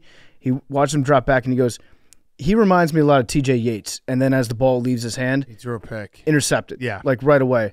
But I think that if he had that pedigree, if he was a first-round pick, we'd be like, Purdy's good, and I think he's probably on track to be a franchise quarterback. It is crazy, though. So, by the way, they were tied going into the fourth quarter, so Kyle Shanahan doesn't get an extra win on his. on the 1-31? Yeah, on the 1-31. He doesn't That's get an tough. extra one. They were tied going into the fourth quarter. Well, he's 1-31 when not winning, not leading the game. No, it's 1-31 when down by 5 or more going. Okay, into the fourth got it. quarter. Yeah. It is crazy just how much everything swings in these games in terms of Dan Campbell. If they win this game, they go to the Super Bowl. Even if they lose the Super Bowl, like they're the last franchise that's played in every year has not been to the Super Bowl. Like, he's statue. Even if they lose, he's probably a statue. And if they win that game, if the Niners lose that game, like, is Kirk Cousins the quarterback next year? He still might be. He I don't still know. might be, but Yeah. like it's just nuts how much the swing is with how you feel about these teams and like their future. He still might be. You might be right. Yeah, so let's talk about this matchup compared to the 2020 matchup, because I don't know, I've seen a lot of people saying like we're going to do this thing again. The Niners are a much different team. They don't have Jimmy Garoppolo. They've got Brock Purdy, who I think we can all agree is an upgrade, right, over Jimmy G. Would you rather right now have Jimmy G starting this game? Jimmy G's older and like hurt every year. Yeah. I'd take Purdy. I think they're very similar. I would take Purdy. They did not have Christian McCaffrey Right. in 2020. So that's where I think Big if you put difference. Jimmy on this team like from 2020, I think it'd be very similar. But yeah. It's a big difference. Yeah, but I'm just saying like this 49ers team I think is better offensively. Yeah, no, they have a ton more. Yeah, like Brandon Ayuk has come on. Yeah, Christian McCaffrey makes all the worlds different. Debo's still Debo. Yeah. Yeah. Debo's still Debo. It also a fun stat. Hold on, let me find the tweet. Here we go. Brock Purdy would be the second 7th round draft pick in the last 25 years to be a Super Bowl starter at QB. The other guy, this guy, Tom Brady. It's crazy. Whoa. There was another stat. I forget who. Wait, put it you out. guys didn't get it. Tom Brady was actually a 6th-round draft pick. And Darren Brock Ravel deleted this. Wait, read the tweet again? Brock Purdy would be the 2nd, 7th-round draft pick in the last 25 years to be a Super Bowl starter at QB. The other guy, this guy, Tom Brady. It was Tom Brady as a little kid in a San Francisco 49ers jersey. He had this loaded for a very long time. Yeah, that's wild. He was picked 199th overall, yes, right? Yes. He deleted that. Yeah. We're on your ass. I'm very excited for the Super Bowl. I really am. I am too. I think it's a Super Bowl. It's a Super Bowl. How could you not be excited? Also, I mean, it's a big game. It really makes you go back and think, like, if the Niners had Brock Purdy last year in the NFC Championship game, how much different would this be? A rematch? Well, I actually have a funny tweet about that. This game really makes you wonder how much more the Eagles would have won by last year if Purdy never got hurt. That was from Philly Mays. Oh, when was that? That was around 7:30, so it was probably the halftime? second quarter. Maybe at halftime. Halftime. Yeah. Yeah. That was a tweet. So it made you wonder. After wondering on it for a little bit, what did you come up with? Eagles still win that game for sure. Okay. Yeah. Sure. Yeah. Oh, also, Yeah. all the listeners out there, Max has agreed to try to get Taylor Swift on the podcast for Super Bowl week. I have sources that say that she's not going to be in Vegas when we're in Vegas. Well, she's going to be is that her in concert Japan. tour? We could That's go to your Japan source? if you want. Yeah. If you can book it, we'll go. I would go to Japan for if that you guys interview. want Yeah. to go to Japan. Our show, you know what? We usually just do in-person interviews. I'll do Zoom. Yeah, I'll do Zoom too. I'll Zoom with Taylor. All right. I'll do Zoom, or if she wants us in her box, we will go inside of her box. All right. All right. Perfect. You have the connection with Jason. He'll be in the box. Do we have a connection with Jason? I mean, Maybe. We're both Max, podcasters. Max roots for him? We would be friends for sure. Yeah, we would. You actually would be We've friends. hung out with him Yeah. once. No, if I hung out with him, we I would don't be really- friends for sure. So I guess that is a connection. Yeah. I think he'd probably listen to that if that was your pitch. Like, hey, bro. Jason, you don't know me, but we would be like best friends. Look at me. Look at you. He'd probably be like, yeah, this guy's probably right. I would Yeah. just read the Always Sunny Chase Utley Yeah. letter to him, and it would be. Just and be like, then- Jason, like if I was, a couple inches taller and maybe a little bit stronger, like I could have been your life. Probably. What do you think the odds are that we get Taylor on the podcast? 0.000000000000000. Zero. Sorry, I burped. 0.00001%. So it's not zero. So you're saying there's a chance. No, because like there could be like a If everybody nuclear else, warfare and like everyone dies and it's just us and we're like, you want to do our pod? yeah, no one's coming to your show. Right. No one's buying any tickets. Travis could put in a word. He's been on. Jake, I don't think you understand how any of this works. You think Travis is going to tell her to? No, but that's the .001. Yeah. No, I actually don't think that's the .001. Like I said, the .001 is like nuclear warfare. Everyone dies except us. And we're like, hey, we have to send out help to the aliens, want to record a message with us, and we'll call it a podcast. And then she'd probably be like, have the aliens on. I think It's just like, I'd rather die. the 0.00001% is the exact same percentage of the likelihood that Travis has not heard any of the clips from us talking about Taylor Yeah. Swift. True. I do like, Jake, that you think that like if we've had someone on, they're like our boys forever. Yeah, Well, friend, you I always like say that. that's the goal. friend of the show. Yeah, it is, Dr. but it Fauci. doesn't. I'd say it doesn't work for a lot of the guests. But that's the Maybe goal. Travis. I don't think If we saw Travis on the street, I don't think he would. Didn't he make fun of Max? No, that was Billy. Yeah, he it was made Billy. fun of Billy. Would he stop? I do not think so. I don't think he'd say. He's probably on his way to a commercial shoot. Yeah. My problem is with Travis Kelce that every time now that I see him on TV, I think I'm in a commercial. Yeah. Like he could be on the sidelines and it'll cut to him. I'll be like, "Is this an Old Spice commercial where they're dressed up as the Chiefs?" Yeah. Like he's all over the place. He's really good. By I the mean, way, good for him making the money. Yeah. But still, as a viewer, he's now part of the commercials. yeah, we this will be a big time like who's got the best tight end bowl because Kittle we're partial to Kittle. Did you see George Kittle, his block on Aiden Hutchinson? That was football porn. Did you see it? Yeah, I did. Yeah. It was. You could tell he was laughing too. He fucking bodied him. And I know Kelsey's a better, has the accolades and is a better catcher, maybe. Kittle has to block a lot, so he doesn't get as many chances. There's a lot of weapons that you got to feed. Kittle can block he could play offensive line. He's fucking nasty. Yeah, I love him so much. I can't wait for the mic'd up to come out from this. Like the NFL Films recap, watch Inside the NFL. I guarantee he was laughing after that block. And we'll get Kittle on the show Super Bowl week. So I'm excited for him to get back to the Super Bowl. People were playing that clip where he was, sitting there being like, I'll be back here. I'll be back here. So I'm happy he's back there. He's got to win this one, but I'm happy he's back there. All right, anything else? Lions fans, I feel really bad. Detroit Donna, he did reach out to me. He said he's pretty sad, pretty down, but there's a lot of things to be looking forward to with this young Lions team. I told him that in perpetuity, if the Lions go to the Super Bowl, they can't. The one caveat is they can't beat the Commanders or the Bears on the road to the Super Bowl. Yeah. Because I don't want to buy tickets for that. But if they go to the Super Bowl without that happening, I will buy them 2 tickets to the Super Bowl. But imagine a Commanders-Lions NFC Championship game, and the stakes are either I get to go to a Super Bowl, or the Lions go and I have to buy them. Okay, so maybe we'll keep it in. Yeah. Yeah. How much more exciting would that be? You're right. Got to chase that high.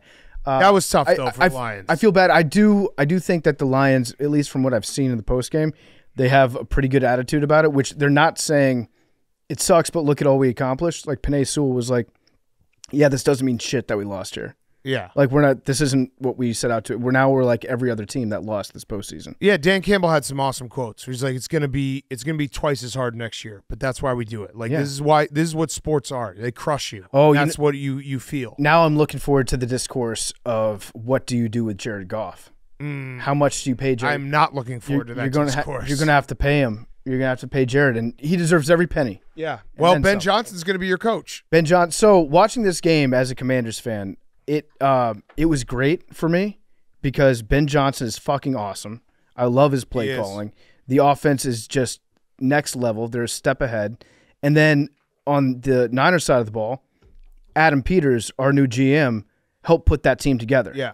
So I'm feeling if we can just merge these two teams together with play calling and talent, then that's what I want. I was going to say, because the talent part is definitely important because Ben Johnson is incredible, but he will not have the Detroit Lions offensive line. He won't have that. And Jared had a good quote where he said, like, what I love about Ben Johnson is that he does what we do best, and he optimizes that. Yeah. And then as a Commanders fan, I'm like, well, we don't really do anything that good. So I'm not sure. Optimize? He's just going to get in training camp and be like, shit. Yeah. Just punt.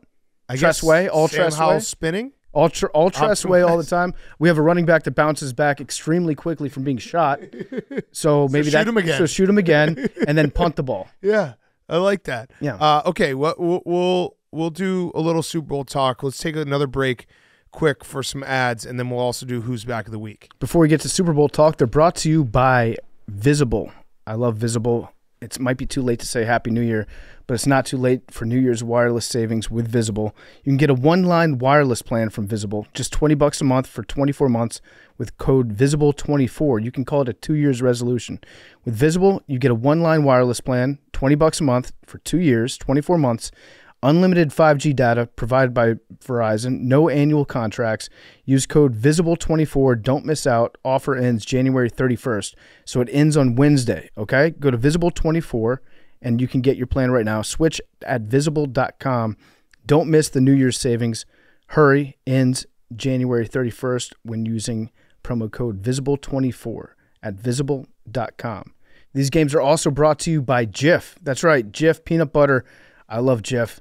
America eats over 1 billion wings during the big game, and with every serving comes celery that 86% of people don't want. But Jif Peanut Butter is changing that by delivering Jif to your door in 60 minutes or less. That's fast. Everyone needs to do their part to save the celery during the big game by including Jif Peanut Butter in their game day spreads. I actually had an idea the other day. I was watching TV. I saw people dunking Oreos in milk. I was eating peanut butter ice cream at the time with crumbled Oreos in it. Why don't people start dunking their Oreos in Jif and peanut butter? Ooh, I like that. How good would that be? I like that a lot. That sounds amazing. We're dunking our Oreos in Jif. You need the Jif. Get your free jar of Jif on February 11th while supplies last. How about that? A free jar of Jif, February 11th, or you can act now. Order everything you need to save the celery during the big game. Celery neglect stops with you and irresistible Jif peanut butter. Again, you can get a free jar of Jif on February 11th. Go to savethecelery.com to get Jif delivered to your door for the big game. Okay, so Super Bowl, real quick. Chiefs opened as 2.5-point underdogs. It's now a 1-point underdog. So it has moved significantly. Early money on the Chiefs. I've already bet the Chiefs plus 114 before it moved. I said I was going to do it. I could get burned, but I'm sick of Patrick Mahomes burning me. Yeah. So, and I this is the rare bet where it's like if the Chiefs lose and I lose this money, I'll be so happy for Kittle, and he'll probably maybe give me the money. I would be very happy for Kittle, for Shanahan, for Trent Williams to win a Super Bowl. Debo, Christian. Chase Young played so bad today. I don't know if you saw any of those clips. Yeah, no, he was dogging bad. it. Yeah. But yeah, I would be very happy to see those guys win a Super Bowl. I think I might go with Niners. I haven't decided yet. I did put a future on Christian McCaffrey winning the Super Bowl MVP. I would assume that would mean that the Niners would win that game. They would have to win. The only thing that I know for sure is I'm going to bet no doinks again. Yeah. I'm going to chase the no doinks. Have to. I have to get that money back. Yeah, you have to. I'm going to do the unstoppable force versus the immovable object, a game of the year versus Patrick Mahomes. Or game of the year on Patrick Mahomes. Which one is more powerful? Yeah. My jinxing ability, You could my be- terrible, my awful gambling record, If- one of the worst gamblers of all time. If you game of the year and the Chiefs lose, it is going to be on site for you in Kansas City. Yeah, that will be fair. Chiefs fans can absolutely say I'm not allowed in Kansas City, although I am believing in your guy. Where's Chiefsaholic going to watch the game? Jail. Jail? Still in jail? Probably jail. Free Chiefsaholic. Still jail. I think it was MVS tweeted a tribute today. Did he really? Nice. Let me double check. That's probably the difference in the game. I've also taken the Chiefs. Okay. So Max. But Max is a loser. Max is a loser. Yeah, I'm a loser. This We're Niners both thing losers. is UConn written all over it. He tweeted. Oh, at you're the- just going to bet against them every single way? Yeah. Although they didn't cover against the Packers. No, I actually haven't bet on the Niners or against them because I thought that they were going to kill. Have you thought about how pathetic it is, what you're doing? Yeah, Okay. yeah. I just want to make sure because if you had won the Super Bowl last year, I would understand everything you're doing, but you lost But the it's Super Bowl Niners last fans year. that are just Well, annoying. Let's talk about this because if you have the 49ers that are definitely better, that motherfucking graphic. Yeah, Get off there the it screen. is. It's the Washington coach's graphic. I hate it. If you take this year's Niners and you just put Brock Purdy back in that game from last year, they probably beat the Eagles, right? Right. How many points did the Eagles lose by to the Chiefs last year in the Super Bowl? 3 3 points. Do you think Brock Purdy's worth 3 points? easily So I feel, versus a non-quarterback. but we're going to find out. Yeah, I guess we'll find out. Yes, Yeah, we'll find we'll out. find out exactly how many points Brock Purdy is worth. I'm just if you had won the Super Bowl, I would totally understand what you were doing, but you didn't. But it's not justifying it to myself. It's the Niners fans. You that just have want to been- make sure that the sanctity of the I don't- NFC no, no, no, no, Championship no, no, no. banner that you rose, you put up. I just don't want to hear it from Niners fans Got anymore. it. Got it. Well, they kind of already proved their point. Well, if they get smoked by the Chiefs, then they don't. Well, no, because they would have just gotten smoked by the Chiefs last year. But the Eagles did not get smoked by the Chiefs. Okay, So but they would have still been to the Super Bowl. No. Their point has already been your proven. math doesn't work out. No, they there. would have beaten the Eagles. They were No. good enough to win the NFC last year. They won the NFC this year. Who knows what happens in a Super Bowl? But why? Because they had Brock Purdy healthy this year, they won the NFC. But Last That year, wasn't Brock against Purdy the got Eagles. hurt. They didn't win the NFC. but that wasn't against the Eagles. I'm just saying they've Both mission, teams mission will- accomplished. But both teams will play the Chiefs. So if the Niners get blown out by the Chiefs, So you are just trying to keep the sanctity of an NFC championship. no, I just don't want Niners fans talking about how they would have won that NFC championship. You don't game want last Niners But they fans can right getting now. so They- uppity no, they can't. that they tell you that they would have gone to the Super Bowl and lost to the Chiefs. Correct. But Yeah. they can because they Yeah, you're upholding they the won the sanctity of NFC championship. He's this upholding the sanctity of his second place. year. Yeah, right. It's I get- pathetic. only for Niners fans, Got it. It's pathetic. I will not say- for my own enjoyment. I will say this, though. Max is the best at being second place, so I understand that. Yeah. I don't want to be second place. I don't want to be second place. How Okay. awesome would it have been, though, if it was the Lions and the Chiefs and you got Eminem against Taylor Swift? That Eminem picture was so cool. Double birds. Double birds to all the Just- Niners fans. It would have been great if he. What if they came like in their their pregame hype up video. It was Eminem doing the 8 Mile battle rap, but he was just rapping about Taylor Swift the entire time. Ooh, it was actually Vivek doing it. That would have been insane. Yeah. Just doing it. All right. Okay. I have a who's back, or I have a rowback question real quick. RHOBACK.com. Promo code TAKE. Use that right now. 20% off your first purchase. Q-zips, polos, hoodies, joggers, shorts. Rowback.com. Promo code TAKE. 20% off. Henry. Yes. Is Bill Belichick going to be unemployed? No, I think he'll have a job with Fox. Fox. I heard a rumor today that it was Fox is going to throw the bag at Belichick, Brady, Gronk. That would be awesome. If Belichick was sideline reporter for Brady's broadcast. I think get Edelman involved in the studio. Four-man booth. So the story broke right after we had to record early on Thursday because we were doing Rough and Rowdy. Raheem Morris got hired by the Falcons. That looked like the Bill Belichick destination. It looks like it's going to be Ben Johnson to the Commanders, and I believe, is Mike McDonald going to get the job in Seattle? I don't want to jinx anything. I would like Ben Johnson for the Commanders, is what I'll say. And then, yeah, they're saying that probably McDonald. Okay. Either that or maybe Dan Quinn still. I don't know. Mike McDonald did a good enough job today that he should still get the – not that you should judge it on one game, but if you were thinking about hiring Todd Monken, don't. Yeah. That's crazy, though, that Bill Belichick is going to be unemployed. Yeah, insane. I guess it's just because of his age. I think it's probably want to do this all again in 4 or 5 years. Control is probably my guess. Is that no team wants to give up control for it's a control age combo where it's like we would like Bill Belichick to coach. We don't know if we want to give Bill Belichick the entire franchise if he's not going to coach for the next 10 years. It's like an older person just wrecks their Range Rover. Right. And then they're like, hey, I'd really like to get the Grand Wagoneer instead. And you're like, wait a second. Right. What happened to your last car? We're going to take your license away. Yeah. Maybe you go take the test again. Yeah. You should be I would take Bill Belichick as a defensive coordinator right now. No questions asked. Yeah. It is crazy, though. It's like a very big passing of the torch. If Pete Carroll and Bill Belichick can't get jobs. Yeah. Is Mike Vrabel just going to sit out a year? He might be a defensive coordinator somewhere. I don't know. I'd like Mike Vrabel to sit out a year and wait. And then he can coach Caleb Williams in a year. That'd be nice. Yeah, love that. It would be weird, though, especially because Belichick did take the interview. And then for him to take an interview and not get a job. Who else? It was the Falcons and who? No, 2 interviews with the Falcons. Yeah, 2 interviews with the Falcons. It'd be weird if he did those interviews with a team and then they passed him up. Which is what happened. I feel like, I don't know, maybe he didn't want it. I don't know. He probably said, "This is what I need," and they were like, "What right, Big Cat said, right. I don't. It's We're not front going to give office. you all that." Right. Yeah. Or maybe he asked for something to be changed in their front office, and they said no. Yeah. We're not going to do that. There's another theory that was posted in our group chat. I don't know if you guys remember this, but the notion was that the Eagles would sign Kellen Moore to be their offensive coordinator, and they would get Vic Fangio as their defensive coordinator. Those two things have happened since we've gotten this text message. Yep. And then, surprise, surprise, Belichick would swoop in and coach the Eagles. Ooh. So you think that would be Hank's nightmare, Max's wet dream? He's so happy. Yeah.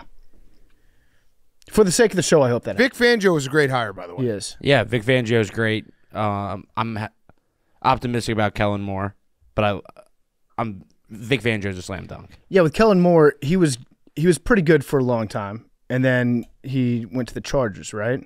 Yeah, I'm gonna chalk that up to the Chargers. It's the Chargers. Yeah. He got Chargers. He came down with like Chargers. a minor case of Chargers. Yeah, he got. But you can Chargers. bounce back from that. It's not you don't have full blown Falcons. You have like a small case of the Chargers. Right. And he's an experienced play caller, which is what we needed, and that's what we got. Okay. And then any other Dave Canales, which we actually caught on Thursday's show with Peter Schrager. He gave us the Dave Canales. Shout out Schrager. He 5 years in a row got the Super Bowl. Crazy. People were like, "Oh, well, they were the odds-on favorite." Fuck that. It's hard to pick the Super Bowl. Yeah, the 2 teams. It's hard to pick the Super Bowl. If you do it, if everyone could do it, they would. And he had Chiefs over Niners, right? He had Chiefs over Niners. He has the Chiefs winning. Not even the logo could pick the Super Bowl correct this year. No, it's going to be an all red game. Oh, you want too much red? You want a color stat from Jay Cuda, who I've shouted him out a bunch, but everyone should be following him at JCUDA. Every time the 49ers have won the NFC Championship game versus a team that has a shade of blue in their logo, they've gone on to win the Super Bowl. And anytime they've beaten a non-blue team in the NFC Championship game, they've gone on to lose the Super Bowl. Interesting. So think about that. I'm thinking Cowboys, Bears, Rams, Cowboys. All those years they won the Super Bowl. And then Falcons in 2013 and Packers in 2020, they lost those Super Bowls. Just some things to think about when you're handicapping the game. What? What did you just say in 2020? Falcons and Packers. Packers. Yeah, Falcons and Packers. Just something to think Traeger, about. by the way, he has 34-28 Chiefs. Trent McDuffie pick 6 in the fourth quarter. That's not going to be – I would be shocked if it's that high scoring. I think the Chiefs' defense is good enough to keep – I mean, that's just how they play. They strangle you to death. I would be shocked if it was that high. What's the over-under? 47.5. That'd be slamming 62. it. Yeah. That'd be a fun game. I do like the over, though. Yeah. That'd be a fun game. Okay, should we do Who's Back of the Week? Who's Back of the Week? Hank? Who's back to the week's college basketball? Yes. Football's winding down. Time to get into other sports. Ed Cooley came back to Providence. Yes. Which is probably, the best things in sports are rivalry games, big games, and then also when a fan base just hates someone that's coming back to their home court. And the Providence fans were as crazy as I've ever seen any college hoops fan base for anything. It was awesome. It was awesome. The signs, that sign that just said Cooley as it cheats on his wife, and then nothing for OOLEY. Yeah. Or nothing for the second O. They were just screaming at him. Cooley brought his wife and kids to the game, and the fans were chanting like, "Where's your mistress? Where's your mistress?" That's Like, a lot. It was a wild move to bring your wife and kids. I bet she probably insisted on it. Yeah. Because if it was up to him, he'd be like, no, please stay at home. It was a great atmosphere, though. And they were like, I think at the dunk they just serve beer to everyone, which I'm still getting used to that, like in college sports, because for the longest time you couldn't. That crowd was raucous. Yeah. Raucous. That mascot for Providence is a whole lot scarier when it's cheering against you. Yeah. When it's on your side, you're like, okay, at least we got this creep going for us. When it's against it, that's menacing as fuck. Yeah. And then Butler had one of the all-time comebacks. Yeah, that was incredible. That was a great game. At Henkel. 2 overtimes. I will say, since we're talking college basketball, what did you have something to say? No, I'm just happy we're talking about like 11-7 college basketball games in fucking January. Well, that was the biggest storyline. That's huge. It was an incredible Georgetown game. and Providence. Who's back of the week, No. Max? I'm talking about Butler. Butler. That's a great comeback. Yeah, it was a great comeback. Villanova's Double a big overtime. time program. Big time program, Jake. That's They won fact. 2 championships in the last 7 years. It's hard to do. You'll be happy to learn this, Hank, because you love to just relish in my sadness. I am all in on the Badgers. They're good. They're going to be top 10 probably on Monday. They're really good. And I'm believing. I'm believing in a miracle March run. Yeah, I know you. I can see even in your eyes right now. You're like, yes, the pain and the suffering. He's just thinking about downloads. That's it. It's going to be, yeah. But I'm usually pretty honest about where my heart like in terms of like, do I fully believe? Because I can usually emotionally keep myself, safe. I'm going to be unsafe in March if they keep playing the way they're playing. I'm going to be emotionally unsafe. Yeah, I feel like that sounds like a Sweet 16. Yeah, what if they play Arizona? What do you mean? What if they play Arizona? Arizona beat the fuck out of them. Oh, I'm sorry, Max. What's the last 2 times that Wisconsin played Arizona in the fucking tournament, you idiot? Learn college basketball. We whooped them twice in the Elite Eight to go to the Final Four. 2 completely different teams? Okay, but that's every Arizona fan heard you say that, and like Max is the dumbest person ever. He doesn't know ball. Every Arizona fan is scared of Wisconsin. That's a fact. I mean, that's the only Wisconsin game I've watched this year. I bet on Wisconsin. Okay, but they were 2 different teams. But you picked the one team that was dumb to pick. But those are 2. I'm telling you, every fucking there's Arizona not a single fan, player that is on those I'll teams. do a poll tomorrow. Arizona fans like, no, I do not want to play Wisconsin. They're not even the same coaches. It doesn't matter. Greg Gard was an assistant coach. Okay. Yeah, it doesn't matter. That was a dumb thing to pick. All I'm saying is that. But you sounded dumb. You sounded like you didn't know. No. You sound dumb. No. You sound dumb. No, we'll do a poll tomorrow. Who sounded dumb there? A poll for Wisconsin fans? No, it's Arizona fans. What if Wisconsin played Arizona? I would love that. All right. Arizona fans, although You're Arizona so is coming off a bad You're week. so off. Arizona's coming off a bad week, Yeah, so they might not be. I think you should So do 2 separate polls. One is Arizona fans, how would you feel about this? And the other, Wisconsin fans, how would you feel about this? You're so off. I can't wait. I think neither team wants to play each other. I mean, they're a better team right now, but again, they were a better team when Wisconsin played them in 2014 and 15. I think both fan bases are scared. Yeah, they have more NBA players and all that shit. I'm not scared. I'm scared to get my heart broken again because that's going to happen. All right, PFT, your who's back? My who's back was going to be Belichick because it turns out he's behind the scenes also still talking about other franchises. Ooh. So I think this was on an Athletic podcast. He said that apparently Bill's been telling coaches that are thinking about going to the Giants, like, don't go there. I don't like the way the organization is run now. So he's influencing other coaches behind the scenes pulling the strings. But since we already talked about Bill, I'll just say my who's back is LeBron. Yeah. LeBron, big win the other day. Anthony Davis, every time he falls to the ground, I think that he's dead. Yep. I think that we just witnessed a death on the court in basketball, and then he just comes back like 2 minutes later, he's fine. We're going to do our big NBA preview as soon as football ends. I watched that game. It was an awesome regular season game. Like, it had everything. LeBron, big moments. Steph, that crossover he had on AD to take it into overtime, like hitting big shots. Clay hit a big shot.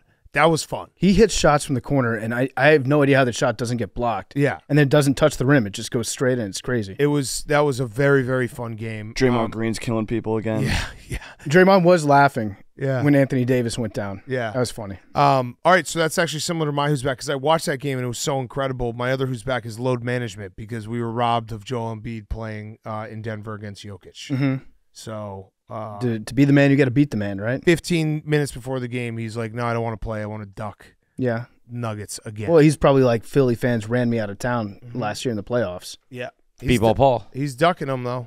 B-ball Paul outplayed B-ball Jokic. Paul, but do you agree that Embiid is won? ducking Jokic? No, I don't give a fuck. Like, you can't be like, oh, regular season doesn't matter, regular season doesn't matter, regular season doesn't matter, and then he doesn't play a regular season game and go, oh, what the heck? Regular season matters. Why is he playing games in regular season? It would be nice if It was he rivalry No, week. but that's just like It would be nice if he played. Everyone just likes to pick a narrative for when they want that narrative. Well, it was rivalry week. I think that And the he kids beat the fuck out of You just Jokic last described week. narratives, by the way. I think that the kids that paid good money to go see that game and were deprived of having Joel Embiid, maybe their favorite player playing. I think that's disgusting. And it's I bad want for the Embiid league. to be healthy in the playoffs, what everybody says. Okay, but he did duck him. Sure. I don't care. You I don't care. tweeted a lot about it for someone who doesn't care. Well, that's because you just kept sending things to me. No, I mean, he ducked him. Don't care. Oh, he played him last week? Guess the last time that Embiid has played in Denver? Oh, I don't know. 2019.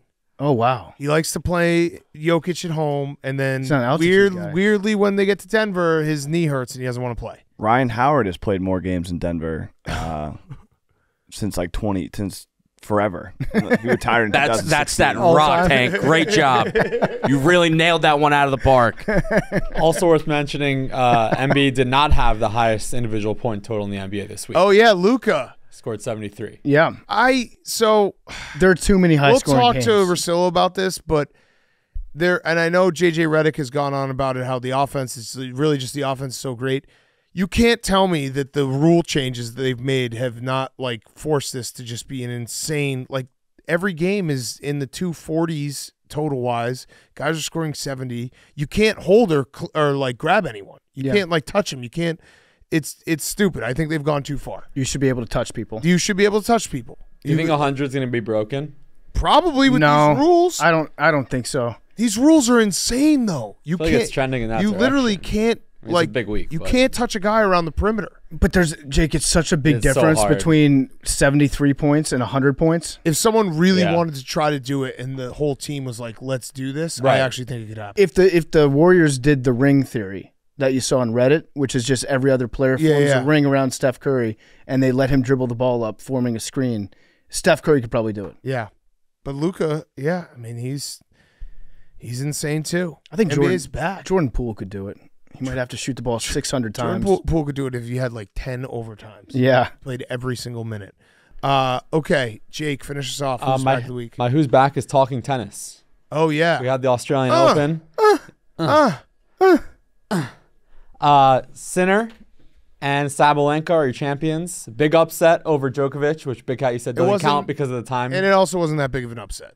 It was like plus 180. It's for for him losing. Yeah, it's not that big of an upset. Was it Joker? He was like minus money at the and start the of the people were tournament. yelling at him they were yelling at him vaccine things. It was a hostile place. Well, he's banned from the tournament a few years ago. yeah, It was. He got bullshit. deported, right? Yeah, so he didn't have practice on that court.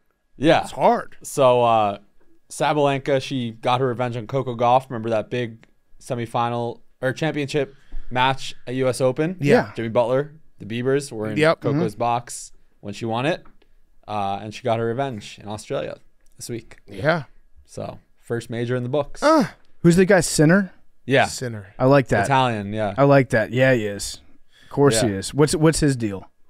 he's just one of the up and comers. Just an Italian sinner. Yeah, just trying to alright. break up the big three. You guys want that stat that I alluded to earlier? Yeah. We want to do a blind QB poll. Real Okay. quick? All right. So the good news is these teams, this is against the exact same defense in the exact same situations. QB1, 26 for 39, 258 yards, 3 touchdowns, 0 turnovers, 24 points scored, and his defense got 2 stops the entire game. QB2, 20 for 37, 326 yards, 1 TD, 2 turnovers, 10 points scored, and his defense got 7 stops. Okay, I'm gonna take QB1. That would be Josh Allen versus Lamar Jackson. But Josh Allen gets a lot of the blame. Yeah. I saved that for the end of the show so people can't get upset at me. Well, Lamar's gonna deal with his fair share. He is, but there was a lot of like Lamar's better than whatever. I don't want to do the whole thing, but I think Josh Allen's one of the best quarterbacks in the NFL. He just keeps running into Patrick Mahomes. It just sucks that he's in the AFC. Yeah, it's like what I'm actually glad. if he was in the NFC, he probably would have been to at least 2 Super Bowls. They should. Yeah, the AFC needs all the good quarterbacks, please. Yeah. All right. Please. So that was the stat. It was the end of the show, so people can't get mad. All right. Anything else? Anything else? That was fun. That was a fun championship Sunday. We got to do Narrative Wednesday. Narrative Wednesday. Also, Bonkless this week. Yeah, sure. I want to add myself. I want to add myself to the bonk list real quick. If you can do a late submission, because I was one of the 29,000 bookmarks. Oh my god! On the Sydney Sweeney Hot Ones clip. Oh my god! 29,000 bookmarks on that tweet. And everyone's like, look at all the bookmarks. Like, fuck it, I'm going to bookmark it. Do you ever actually go and look at your bookmarks? Every now and then, I'll look at a couple. Never done what do I one. have? Let's do a quick bookmark. Sometimes I'll have tweets that get like a shitload of bookmarks. I have no idea why. Oh, this one sucks. I bookmarked I don't know someone. how you look at bookmarks. I bookmarked someone at 2:14 p.m. today, which must have been like 5 minutes into the AFC Championship game. Someone said, imagine fading Mahomes. I was hoping that I was going to come back to that bookmark. That didn't work. What else you got? Oh, I have some personal vendetta bookmarks that I can't talk about, but I have them.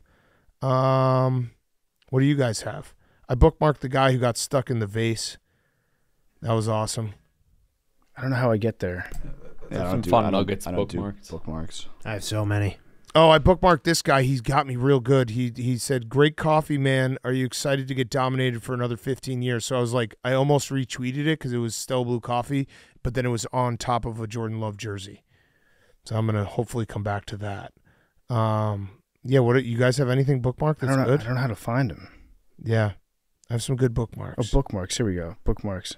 I got none. I got some stuff that I was planning on reading and just never read. I got none. I have some Bears stat bookmarks that I tried to use to my benefit. Also, Hank, you might have been right that I was flip-flopping. Thank you. You might have been right, okay? You might have been right.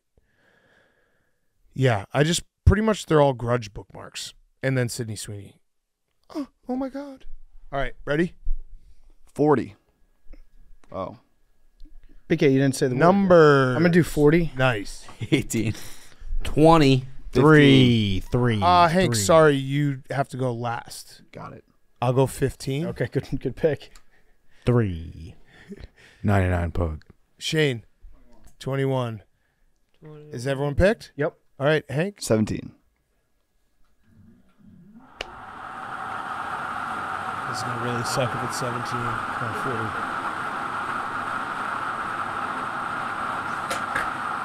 Oh. 47. I got nervous there for a second. 47. Love you guys.